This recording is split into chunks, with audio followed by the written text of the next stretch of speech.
Subdomain takeover is one of those vulnerability types that I really struggled to understand when I started Bug Bounty.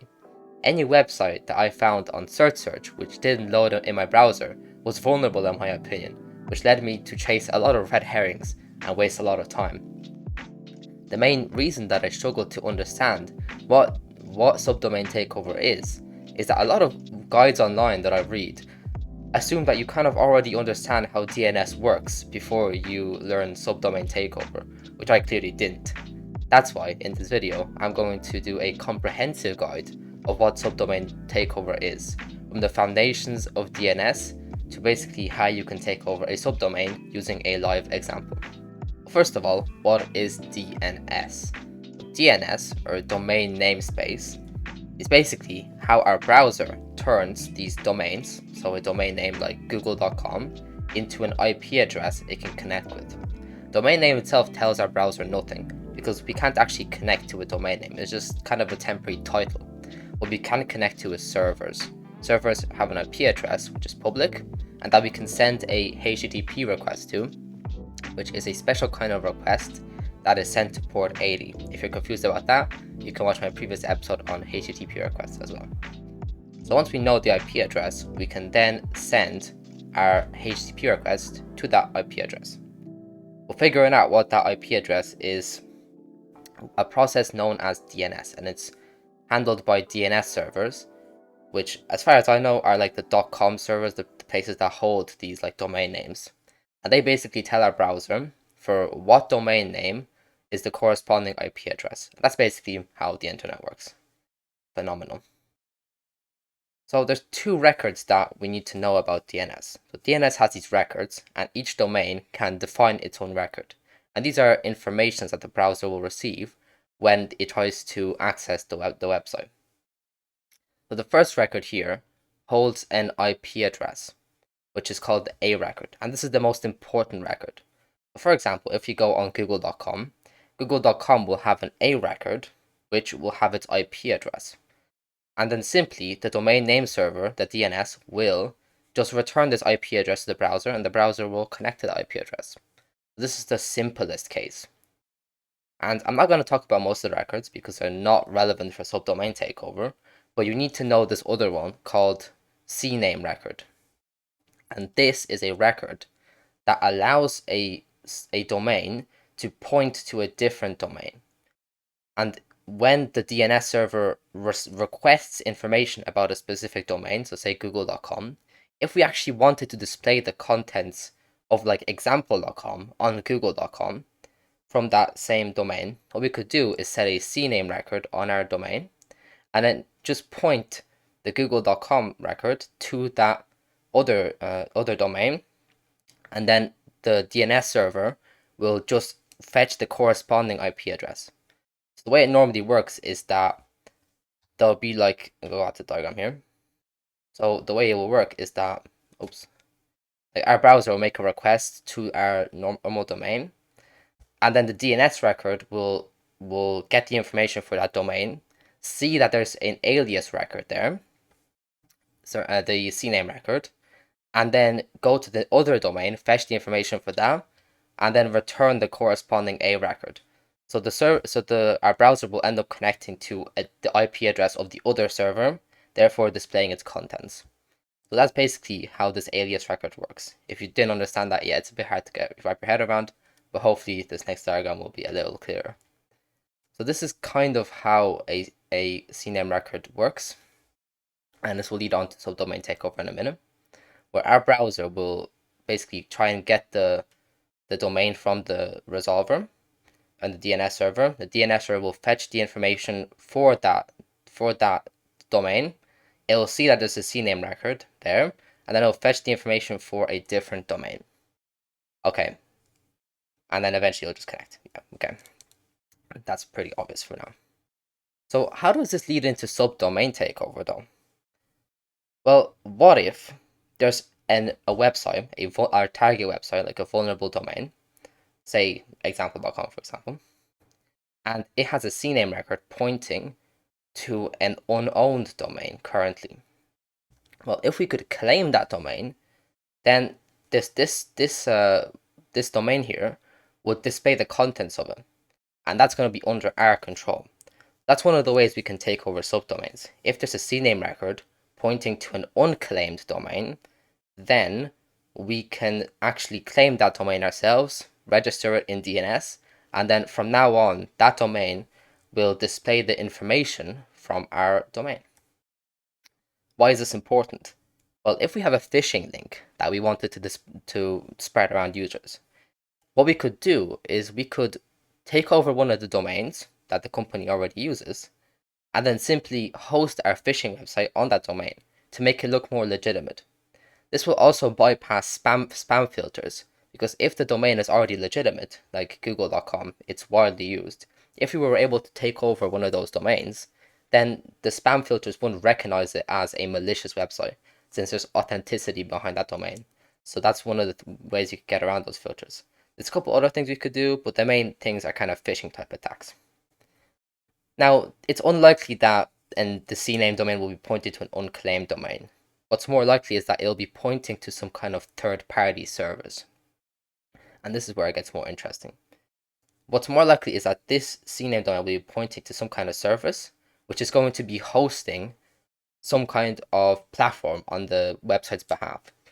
So for example, there's one website, like a documentation website called README, which hosts a documentation service on behalf of the actual company. And they allow the company itself to host it on their own domains by using the CNAME record. And let's say that the company hosting this third-party service, the company that's like buying this third-party service, they cancel their subscription, they don't want this anymore, but they accidentally leave that record there.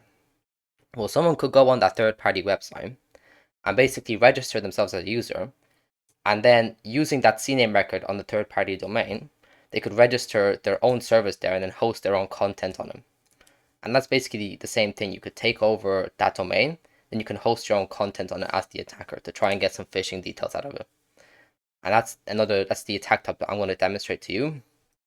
And the main way that you can take over subdomains, which is by attacking some kind of third-party service that the company no longer claims, but has left in DNS records there. And I'm going to show you that now in the live example.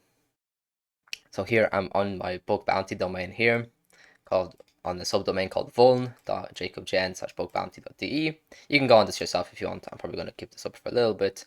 You can see here that we have a page not found response. Interesting. And it's powered by a service. When you see this powered by, specifically this is powered by something like a company, it's often going to indicate that this is a third-party service that's powering this via a CNAME record. And if you see this with a page not found, a symbol like this, it can definitely mean that it's possible that there's a subdomain takeover. And we're going to have to try and register an account in this service here, and then we're going to have to try and actually take over this subdomain. So I've actually made that account here already in this platform called GoHire. GoHire is one of the more vulnerable services to subdomain takeover, as they don't take any of the preventative measures that I'm going to talk about at the end of the video. And what we can do here is we can go to settings and we can try and register our own domain on this platform. So let's go here, and it wants me to add a custom domain. So what we can just do is we can come in here and we can copy paste the domain name here, copy here, and then we'll just save it there. And when we refresh this, let's see what happens. And there you go. We have now our own content hosted on this website. And that's because, if you remember from the diagram, the domain name record is actually looking for this GoHire domain, and GoHire now returns the data that we wanted to return.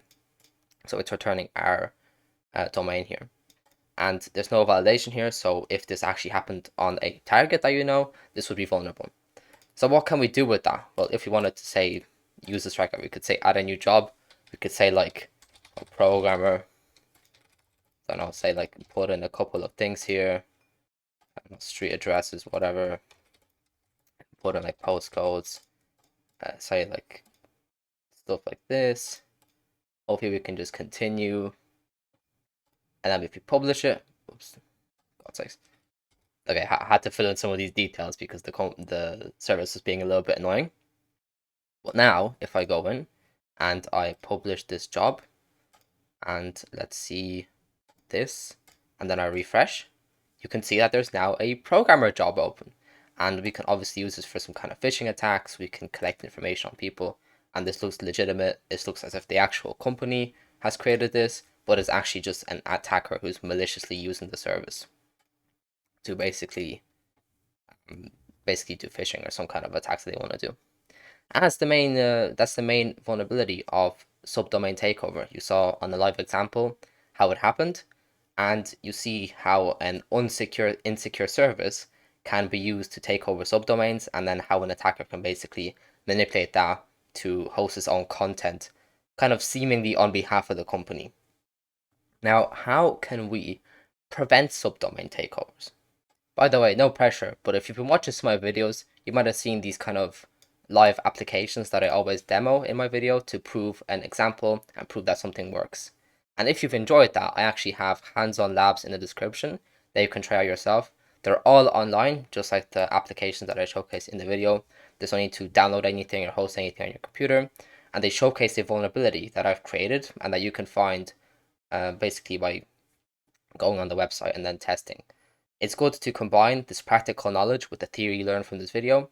And I think especially with bug bounty, you need to kind of do things yourself. You need to try out things, mess around. It's really helpful for when you're actually testing on a real application to have that kind of practical experience. So if you want to get that, then link in the description. The main way that we can prevent subdomain takeovers from happening is by forcing third-party services to require subdomain validation before they actually allow these services to be hosted on it. This service is called README, and it's quite a popular documentation service. I was actually talking about it at the start of the video. And you can see that before they allow a custom subdomain to work, you need to have some kind of validation working here. You need to actually modify the DNS records and set it to some kind of TXT records. So TXT records were some that I didn't talk about, but they're basically just kind of text records. They just allow someone to read some kind of data from a domain. They don't actually do anything in terms of like connection, but they're used mainly for validating subdomains and validating that someone owns a subdomain. So before we're actually able to register the subdomain, we need to confirm that we own it by modifying these TXT records. An attacker wouldn't be able to modify these records because they don't actually have access to the domain. So if a domain is like google.com, then the attacker would not have access to google.com. They wouldn't have access to edit the TXT records. So by forcing a person who wants to register a custom domain to modify these records, we actually can completely prevent subdomain takeovers. And this is a completely preventable vulnerability. And if all third-party services required this, then there will be no subdomain takeovers at all. That's why I think the onus on preventing subdomain takeovers is actually on the third-party services. You can't really blame the developers for forgetting to remove these DNS records. For some of these developers, they could be working with like hundreds of domains, like really a lot of records, and that's not even including subdomains. So the fact that they forget to remove these DNS records is pretty much just natural. The services should be secure by design and not allow these kind of mistakes to be made by developers. That's why if you're trying to set up a third-party service on your domain, try and pick one that actually uses these TXT records. Because if you make a mistake and you forget these DNS records, if the service you're using is secure by design, then you will not have to deal with these issues of someone taking over your subdomain, because it's just not possible in this case. It's just not possible for someone to edit these TXT records. So that's the best way to prevent subdomain takeovers. I hope you enjoyed this video explaining subdomain takeovers.